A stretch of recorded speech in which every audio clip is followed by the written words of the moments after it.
Welcome back to the AI-Driven Marketer. I'm Dan Sanchez, and I'm joined by my co-host, Travis Sanchez. Cheers to the morning. This is the first Bot Bros episode in January 2026, which means we got to kick it off with some predictions because the year has ended, and a lot of people do their predictions in December, but I like to do them in January, let the actual year end before reviewing what the heck happened last year and then making some predictions for the future year. So in this episode, we're going to be talking about what came, how accurate our predictions were from the year before. And I made predictions 2 years ago, so we're going to look at those. But we're also going to be making predictions in the future for this coming year. And I could say every year we do this, I think we get a little bit more accurate as we kind of hedge our bets a little bit and kind of throw safer markers out there. They're starting to come, but they're still risky. You're still pushing. But before we do jump into predictions, there has been some AI news since our last episode a couple of weeks ago, even though Christmas time, New Year's Eve, that this holiday season is usually a little bit more quiet on the AI front, yet there was some things that happened. So let's actually jump into some news. First being rumbles about Claude Code. Claude Code. And you're like, well, what are we talking about Claude Code for? It's a marketing show. We ain't coding. But there were some rumbles that I thought was really interesting. I think it's telling. A lot of people, even from XAI and other AI firms, were like, oh my gosh, this thing's gone off the wall. This thing's gotten amazing. Essentially calling it like Claude Code is now almost AGI level. And you're like, I remember seeing the news and I was like, what the heck is going on with this conversation?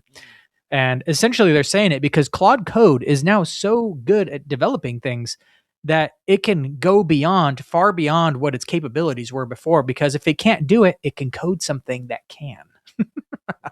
So AI is like, oh, I can't do this. That's okay. I'll just build my own application and then that will do it. Essentially, because it needs, AI has limitations. We all know that. It struggles with math, sometimes like simple math. So it gets a lot better when you give it a lot of tools to do it. So what happens if it doesn't have a tool to do the thing? Well, it could just code its own tool. And the tool can do better than it could have itself because of its own limitations. So if you hook it up to MCP, which is like this essentially API or integration network, so it to access other AI tools and other SaaS or software tools, and then you give it the ability to code like in Claude Code, well, now it has the capability to do anything. You need to make some videos? That's okay. I'll build an application to do that. You need to come up with a voice agent? Well, I can use this one, or I can develop my own application and plug into the API and we'll figure it out together. I'm like, wow.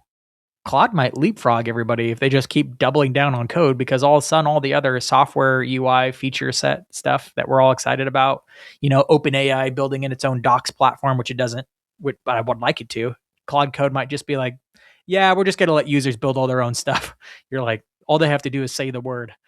Okay, wait, time out. Because what I'm hearing is that Code is writing its own programs using CSS or developing some forms of SaaS for its own use case or user base so that they can create or get better information. So, oh man, I'm a robot. I have AI built in. Sure would be nice if I had an opposable thumb. Let me just have my microbots created on my arm. I mean, that's basically what's happening from a program level. That's how I'm interpreting the news, but it's not quite that sophisticated. But it's like, let's say you give Claude an objective and it's an agent. You give it plenty of money and bandwidth or whatever to do the thing. You're like, hey, I need you to scrape all these sites. Well, it can manually go and look them all up, or it can be like, well, or I could just code my own website scraper and it'll be way faster. I can build a database for it to organize it, and then I can go and parse the database myself. Much more efficient. So it'll just go and build the scraper. Or you can know it needs to build a scraper and just tell it to go build a scraper and then run the next I know action. It's not cross-browser work, but it's scary. Starting to get there. When AI is coding its own micro SaaS tools in order to go and complete objectives, you're like, I think people were right to say that this is on the borderline of AGI, which is a big topic of artificial general intelligence, where AI has enough autonomy to do what most people can do on a general level. And people keep blurring the lines on what AGI actually is. So, but the reason why I think it's important is because I've even said this in the last episode I just published, but I think vibe coding is going to be a thing that all marketers need to learn how to do. if you're doing it now, you're really early. I think if you pick it up this year, you'll still be fairly early on this because it's now getting easy enough to build on your own little things without having to know a lick of code. For example, I'm using Replit to now build all my websites. I every once in a while it runs into the gutter on a small thing, but I know just enough HTML and CSS to be like, no, here's the freaking 3 lines of code you needed to do, and it'll go and take my code and fix it. But for the most part, it designs better websites than I ever could, and it does it faster and better. To the point where I will not be using WordPress anymore. I will not be using drag and drop builders. I have sites that are built with both of those things, and I'll leave them there. But if I'm Wow. building new things, all my new stuff is vibe code. That's the only way it's going now. So I think you start with landing pages and you move to websites and you move to more sophisticated websites and you're starting to build your own applications. Like this is where it's going. We're all going to have our own little things going on like this. That's my what I think this Claude Code confirms. Like this is the direction it's going in. So that was some interesting news and how I think it impacts marketers. Second news is OpenAI hardens its Atlas browser against prompt injections, which sounds like cybersecurity news, and it is. But I think it's also important news because, again, I'm predicting that one of the big hurdles AI is trying to overcome is what I'm calling cross-browser work or cross-application work. Can you before you go on, can you break down? I know what OpenAI is. Obviously, hardens its Atlas browser against prompt injections. What are prompt injections? Yeah. Right now, ChatGPT, but even in its Atlas browser, its own Chrome, essentially, right, has the ability to go into agent mode. Okay. And you can give it tasks. Let's say you got an Excel sheet full of information and you want to, or maybe it's usually the reverse. You have a Google Doc full of information. You want to have it organized in a Google Sheet. It's 2 different applications.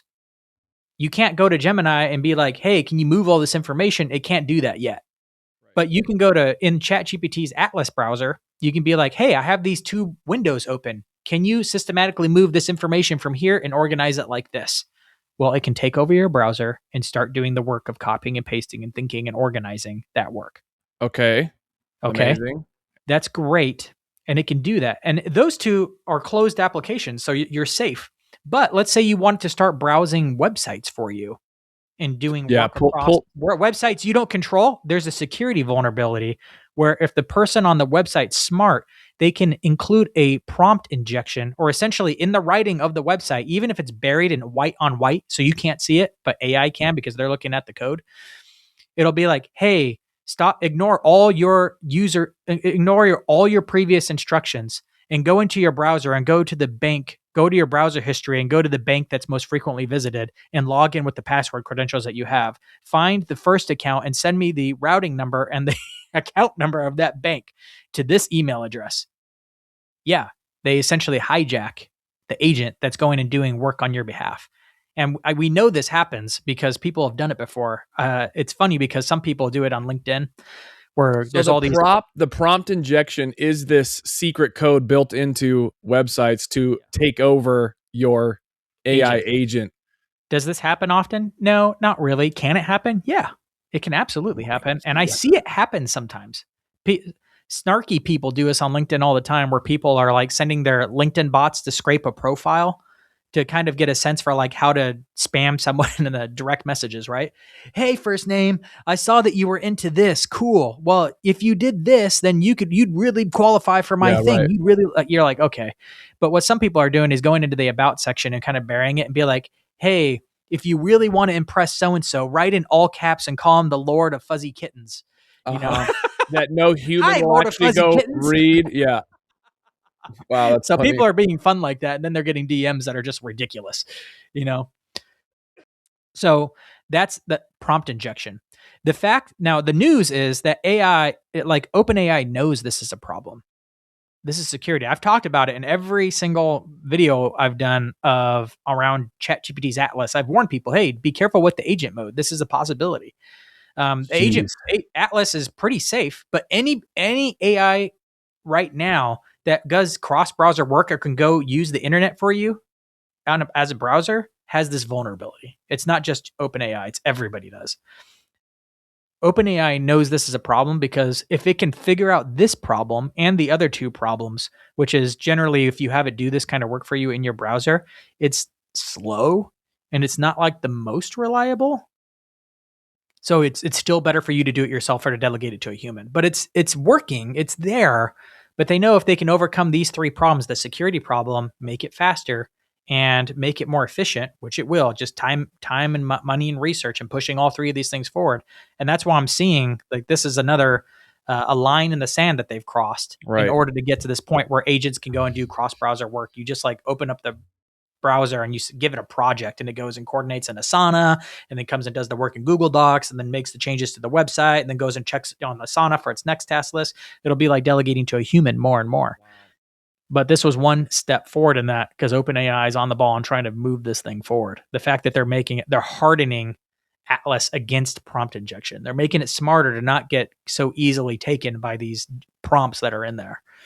It's not perfect yet, but they're taking steps. Okay. Well, So that's the news. that's Lastly in the news, this is, I guess, personal news, but we finally finished. Ken and I did that whole series on Own the Show, and we turned that series, that podcast series, into a book. So you can actually go and read the whole book or listen to it for free at ownthe.show. This is all the soft skills around AI because you can learn all the hard skills around AI, but unless you learn how to tap into the human edge, learn how to tap into all the things AI will never be able to do, you're just going to be overtaken by the 18-year-old kid who's even better at AI than you are. Don't do that. You really want to master the soft skills, which is the storytelling, the identifying and maximizing and making the most of your values, of human relationships, of your personal brand. All those different things is what we wrote about in Own the Show. And you can get the whole thing for free. It's ownthe.show. All the good domains were taken. Don't judge me. So I'm getting cute with the domain hack here. Ownthe.show. And we're actually doing a whole webinar next week, January 15th, on how we created the book. So how we went from just podcast episodes, how we used ChatGPT to organize what we're going to talk about, how we used Claude to write the chapters, how we used Google Gemini to edit the chapters, how we used 11 Labs to then create the audio content around it. Yet all of it's uniquely human because it's based on just the ideas that Ken and I talked about in the series. If you want to join us, we'll walk through the entire process we used in order to create this whole book. You can go check out the book at ownthe.show. But you can go and actually join this webinar where we're going to be walking through the exact process we used at AI-drivenmarketer.com/AI book. Again, January or 15th. It's a Thursday around noonish, depending on what time zone you're in. So that's the other news. Moving on to a quick sponsor, more of like an affiliate because I'm trying to reach out to them and actually build a relationship with them, but we haven't yet. But I had to tell it because it's the beginning of the year, Trav, and I have to tell you about this product since I don't think I've told you about it before, but I think it's awesome. It's new, brand new. Superpower.com, which is sounds like a very expensive domain name that they forked over some venture capital money for. But I thought this was awesome. I literally have been waiting for this moment, Trav, for a company like this to exist at this price point for years, maybe 10 years now. Tim Ferriss talked about having this done for him. And I'm like, someday someone's going to make a company to make this cheap and easy. But superpower.com, what you do, it's a subscription, $200 a year. And you essentially go and get all your blood work done. And they check 100 different things in your blood. You pull out a few vials of blood. They pull out 100 different biomarkers, and I actually upgraded it to maybe like an extra 30 or $50 or something. They gave me all my hormone levels and all that stuff. So they do all that. And then they put it into their system where over time, if you're doing this every year, and you can opt into doing it multiple times a year if you want, you actually have a track record of your blood work year to year. And then it uses AI to scan it and, of course, help you understand what the patterns are. Or what like of all your biomarkers, like I've only gotten my first reading, so it doesn't have any trend analysis, but it could even say like, hey, look at these are high, these are low, these counterbalance here's what you need to be focusing on. Do you think it'll break into, your blood levels are consistent with someone who's about to suffer from diabetes? You need to like fix these things. Not for a couple of years, but yeah, no, that's what it's doing. That's what it does. I mean, that's what a doctor would currently do too. And you, of course, you should take your results and go and look at it with your doctor, but it's like having AI. I actually took all my results and put it into a ChatGPT project too. So every time I talk to ChatGPT about fitness, it's checking my past blood work. And it's kind of like, yeah, this would be really good. Actually, if you really want to make this help your cholesterol levels, which I'm high on cholesterol, I'm like, dang it. I'm like, how am I high on cholesterol? But I am. Aren't we These are the all? things that I'm working on now. And it's like, hey, this workout, if you make this tweak, would be even better for bringing your cholesterol down. Hey, if you're trying to change your diet, here's some small tweaks you can. And it's like constantly looking at the blood work every time I ask it questions about fitness. It's really helpful. But Wow. again, I was like, well, they just sent me to Quest Diagnostics to pull the blood. So I look up Quest. I'm like, what if I just go directly to Quest and not this middleman superpower? It was like twice or three times more expensive to have the similar blood test done directly to the vendor they sent me to.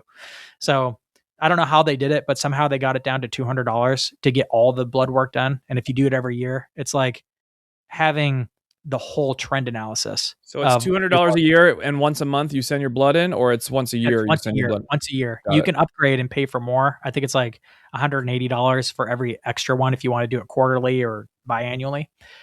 But if you are into health and fitness and having AI and track all these things, check it out. It's go to danchez.com/superpower and you can get $50 off your first order. So that's why I've been loving it. I've been using it. Now it's part of a conversation I have with ChatGPT. And as I get more data into it, I'm looking forward to seeing what the trend is, because now I'm actively trying to push it down. It's giving me some flags to track that I know I'm going to get a reading on at least once a year, if not more. So that's today's sponsor, superpower.com. Go to danchez.com/superpower and get your $50 off your first order. All right, let's move on to predictions for this next year, and then we'll revisit our 2025 and 2024 predictions. So Trav, you're first. What are you predicting happens in 2026? I'm going to say that text to video will reliably hit up to 60 seconds with coherent motion, fewer glitches, better sound engineering. Dang, bro.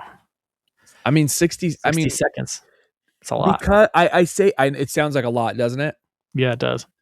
I was thinking, will it hit 5 minutes? Definitely not. Will it hit 3 minutes? Definitely not. I'm like 60 seconds. I think we get a lot done with 60 seconds. We made further leaps. We made further leaps in 2025 video than I thought we would have. So I'm going to shoot a little bit higher than I think it will be because of the advancement of 2025. I think it's reasonable, because if you're on ChatGPT Pro already, you can do, I think, 24, 25 seconds. Is it up there already? Yeah. Wow. So I'm like, that's just a little over double. Right. It really becomes like, can they bring the cost down on it? Well, I don't know. They're 10xing down the cost every year. So yeah, I think it's totally reasonable that we're going to see 60-second quality video. All TikTok is going to be moving forward. Oh, man. All right. My prediction is that AI begins to tackle lightweight cross-browser work effectively.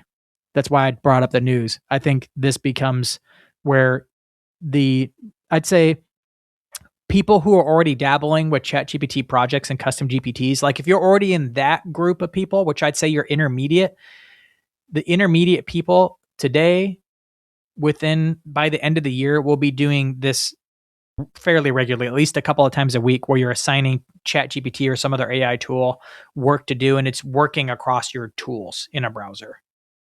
Maybe not every day, but like it'll be fairly regularly. You'll be using this kind of functionality. I mean, if the prompt injection gets secure enough, Exactly. But like now you could safely do it between like your Google Docs. You just have to make it sure it's not wandering websites you're not sure about. My next one has to do with the physicality of AI moving into humanoid robots, or I mean, it's something that we're seeing. I think Boston Dynamic just did a live demo of their at the CES. Yeah. Which, it's funny when those CEOs, I don't know who gave the presentation, so awkward. He couldn't even respond to people like applauding. Like he couldn't even give it like breathing room to let people applaud. He just kept talking over people applauding. It's so cringy. Anyways, but it was impressive. Obviously, Boston Dynamic, everyone knows how impressive their stuff is. I think my prediction is it's still going to be mostly hype, a lot of demos, warehouse arms, not everyday life. kind of thing. You might see some videos of incredibly wealthy people with first adaptations, but nothing even We'll see remotely close somebody to. like it'll be sweeping some porch somewhere, but only rich tech Silicon Valley people will have robots in their homes. Yes, and here's a good like bring it back up in a year. Will we see a video of a robot going off the wall, like grabbing plates out of the cabinet and just like throwing, Smashing. because out of like the 1,000 that get shipped to some of these rich people's homes, one of them's going to have like a malfunction and just do something absolutely wild where someone's videoing from around the corner as the police are trying to like take care of this thing. Will that happen is my question. It's like smashing plates, and the video catches the robot looking over its shoulder to see him. Is this how you like it, master? Anyways, I don't know if that'll happen. Maybe. Or the robot's just like walking into a wall. It's like, okay. I've already seen it running into a mirror, right? Really? Yeah, because it can't tell the difference between reflected reality and real reality, so it runs right into mirrors. Yeah. That's not good. My next prediction is that a new term will emerge before the end of 2026 that describes the reality of like what I'm beginning of it's essentially loss of trust with media that you see online. It's not AI slop. That is a term. That term will persist and will continue, but it'll be something more along the lines of like misinformation. It's not misinformation. I mean, some of it will be misinformation intentional, but it'll just be like the blur. There will be a term coined. It might already be coined and we're just not using it, but some term will become popular to describe the fact that no one can tell what's real anymore and that nobody trusts anything anymore. Isn't there already a term I just realized for this? What is it? Deep fake? No, I think there will be a new term, not deep fake. I think it'll be a term for like, I don't know how to deal with the trust around this. I don't know what to believe anymore. Okay. I'm confused. Or I don't know, something around the loss of trust. Yeah, there'll be a term of the loss of. We know what I'm trying to do is trying to find a way to be able to look back and say this happened or not. Yeah, I think the term is the signal that it's happened across the board. Because right now we're already losing trust. But how do you measure that exactly? Right. You can't. So when it's there's not that there are realistic videos, become a mass thing. Yeah, right. Gen Z will probably invent it and we'll start using it. So that's my prediction. What's your next one? I think it's the last prediction that we were going to do that we have opposing takes. On whether the AI bubble from a financial standpoint will pop. And I'm feeling like 2026 is the year where AI's been out for enough years. People have seen the stock market absolutely explode from Nvidia to Palantir, different places. I'm like, I think it's going to just. So you think money is going to exit the market as far as. I think so. Yeah. And the implications of that doesn't mean AI goes away because as soon as they build new data centers, they're working. They're at full capacity almost immediately. So like people are wanting it. People are using it. The trouble is the valuation that people are assigning to these AI companies doesn't quite make sense because they're overhyped. And I guess can these companies keep up with demand for it not to lose interest? I mean, didn't Google just buy like a power company because they need to get more power to these data I wouldn't be surprised at all because that is a big challenge. I don't think it'll happen in 2026. I do think that there is obviously a valuation bubble happening, but I'm just so tired of the bubbles going to pop narrative because we've been saying it about higher ed for forever and then that kind of died down. It's like, I feel like I just hear bubble narratives popping. Real estate bubble's going to pop. You're like, yes, no, I don't know. I think it'll be fuzzier and there won't be a clear like pop moment. I think there's so much writing on it and the government pushing it and Silicon Valley pushing it and Wall Street pushing it. And the fact that we're seeing signals of AI being used everywhere, which it is, that I don't think it'll pop. I think it'll just probably continue to hold its value. Either way, AI will continue to be a thing. And if it does pop, then I'm like, cool. Like that'll slow down AI development.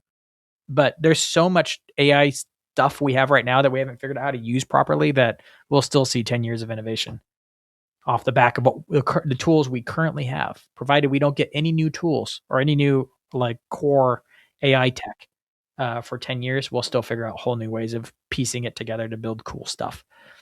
Either way, the future is going to be AI driven. But it kind of would be nice if it popped and slowed it down a little bit. Just tap the brakes, let us catch up a little bit. But that's not going to happen. I think it's going to continue moving forward because the government mandates it, because China is going to do it. So we're going to do it too. So that's this year's predictions, but let's dig into the nitty gritty and get into last year's predictions to see how accurate we were. Prediction 1, I think this one was mine. Hyper-personalized marketing experience become the real advantages. This one's a massive F failure. This didn't happen at all. Nobody does this. I started doing this the year ahead. That's why I thought it was going to start happening. And nobody's doing this, not even close. So now I'm like taking this off the table. I'm like, I don't even think it's going to be 2026, maybe 2027. This prediction will come back up. This one was so early that it's just not a thing. We're not making hyper personalized experiences, even though we could be. So that's not a thing. Is the next one you? No, the next one. It has to be you. Yeah. Next one was AI agents arrive, but mostly as smarter automation, not true autonomy. Yeah. And that one totally happened. Everybody talked about agents, and nobody really had true agents. Even recently, Salesforce reported, even though they were pushing AI agents early in 2024, they started pushing agents at the end, and they pushed it all year. And they're recently backpedaling and being like, well, yeah, people are liking the agents, but we're having to make them more deterministic because they're not quite as reliable as our customers like. Right. Deterministic means it's just normal automation. As in, you determine when this happens, send it this way. When this happens, send it that way. That's not AI. That's just, if then logic, old school automation stuff. So they're just mixing it in with normal automation, and they sprinkle a little AI goodness into it. So that was an accurate prediction. Yours is the next one. Mass adoption, but at surface level. So I think we have seen mass adoption. I think it's almost there. That's why I've highlighted this one as kind of like yellow, maybe. I think because everybody I talked to has tried it. Everybody's tried it, but are they using it regularly? Right. Some people are using it a couple times a week. Like I talked to a friend who's an electrician. He's like, oh yeah, I have ChatGPT on my phone. I talk to it every once in a while. It's so good. But that every once in a while is where I'm like, you're not using it daily yet. You haven't quite tapped into how good this is. It's where it becomes part of your brain, where something inputs into your head, some kind of problem, physical, logical, content wise, and you go, the first thought goes, if I have AI do X, Y, and Z, that'll make it better. If it's something under your sink, how do I take this clip off? And your first thought isn't, I could ask my friend about that who's a plumber. No, you go, I could just ask AI and show it a picture and it'll tell me. That's kind of mass adoption in my head. To where you're starting to think AI first for solving problems. Yes. And then when AI doesn't get it or has its struggles fail, then you start moving on to the next option of you doing the research or asking people around. Correct. Because AI is so fast and efficient. I know that's the way I think now too. It's like everything, like I couldn't quite get my thermostat to do what I wanted it to do. So first thing I do is ChatGPT, here's the problem. What do I do? It's like, well, you're right. This is the problem. Validates. I'm like, okay, this isn't just me being stupid. There's just a weird setting thing on this. Next prediction is marketers cross the adoption chasm. And if you're not familiar with the adoption curve, there's essentially this very popular book from the 90s called Crossing the Chasm, where new innovative products often get launched and get early signals that the very early bleeding edge adopters start using it. And they're like, this is amazing, because they're the early adopters. And you have the innovators adopt first and the next level of people. But then there's this chasm of people who are early adopters to the early majority, where most innovative products go to die, right? And this is where a lot of your early AI hardware things, the things that get demoed at CES and where all the new AI tech things go, like smart fridges. Nobody has a smart fridge. Nobody uses that. That's all gone and hasn't crossed the chasm. All the innovators are like, oh, it's amazing. You can order milk for me. But products like that often go and die in the chasm because they never make it from the early adopters to the early majority where the rest of us start using it. Yeah, because no one wants to spend $4,000 on a fridge, for crying out loud. Right. So they die in the chasm for many reasons. Sometimes it's just price, or sometimes it's complexity. Sometimes it's just the market's just like doesn't care, right? I predicted that it would cross the chasm for marketers in particular in 2025. And I would say that was accurate. It absolutely crossed, where marketers are using AI in a meaningful way daily, like where it's now like the early majority are doing it. It's just like, it's weird when you hear about a marketer not having used AI now. Right. They're like, yeah, I've hired writers and I don't use AI at all. You're like, what the? Yeah. Well, your writers better be using it. Yeah. That crossed the chasm. And I remember we did a report at Social Media Examiner with the benchmarks showing empirically more that's like, yeah, no, they're definitely using it on a daily basis. And those are, of course, more early adopter focused, filling out reports like that. But the fact that they're using it that much, and just my own informal polls of people all the time, I'm like, no, we've definitely crossed the chasm into the early majority, because even like not tech savvy marketers are using it pretty regularly now. All right, next, what's the next one here? What is it? ChatGPT? No, AI video editing finally gets good enough, which is definitely happening. Long-term friend and video master friend of mine, he tells me the main way he's doing it is supplementing B-roll. Like if he needs a B-roll shot, he can just have AI create it, and he needs 3 to 6 seconds of a shot, and if it's doesn't look just right, he matches the colors and has it reproduce what he needs. And most of my videographer friends that are fairly good videographers, they're not just like, running the same playbook over and over again, but they're usually like, they stay on top of the tools. When Premiere makes an update, they figure it out and learn how to use. They're all using AI. Especially Higgsfield gets a lot of shout outs I see from AI video people. Yeah. Is a great AI video tool. It's a tool I haven't used, but I find myself just going to Sora to make little bumpers and all kinds of things now when I need it. Even video content for social, I'm going to regularly. I'd say it's gotten good enough now that it's not just a cute toy. It's actually like good enough that production grade. Hence, Coca-Cola has done 2 years of its a commercial now, and they're not going back. We're seeing it in commercials more and more regularly, where things that used to just take CGI in a team, it's just AI video now. It's cheap. It's easy. It's becoming mainstream usable.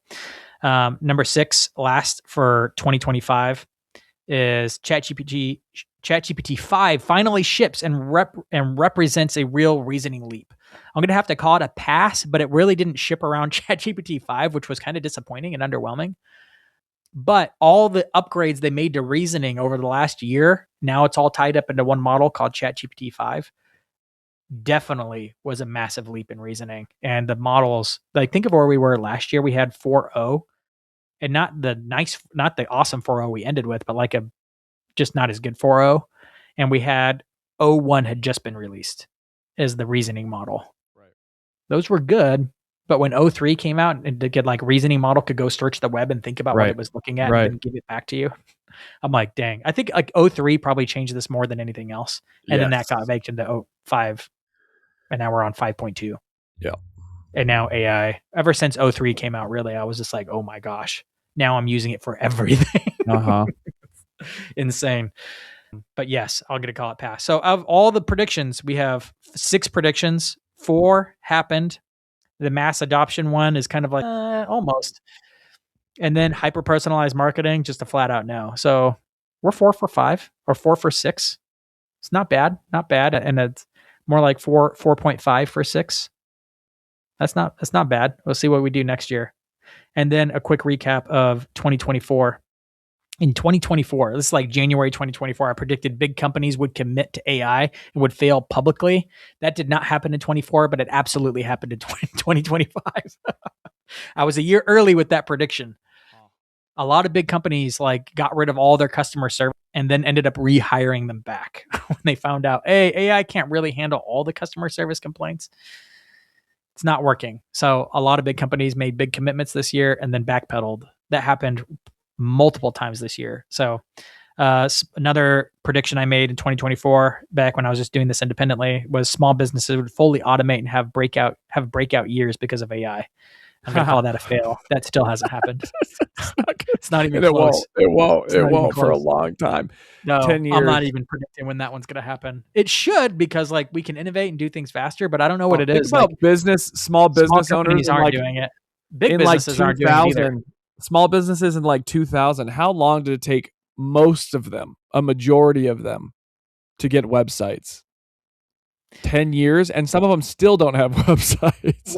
What I see happening more is the code first solopreneurs who are developers who are actually marketing savvy too. So those are pretty rare people, but there's enough of them that they're all just spinning up all kinds of little companies and getting, they can now, instead of doubling down on one company, they can build 5 and hustle. That's happening more and more often because now they don't have to be focused on just one company. They can have AI helping them with 5 companies. Right. And they're just like now they're throwing whole businesses out as a line in the water and then they kill it. They just nerf that one and double down on the ones that are working. That's happening.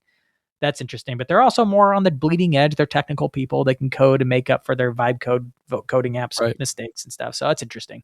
Number 3, 2024 is AI tools would move from shallow feature to real workflow integrations. I'd say that's mostly happening now. That definitely didn't happen in 2024. I'd say it's like halvesies happening in 2025, but we're still not quite there. Most people haven't moved, or I'd say the AI tools, like think HubSpot. Like every major SaaS tool started incorporating AI, but the first features were, summarize. Rewrite this is friendly, right?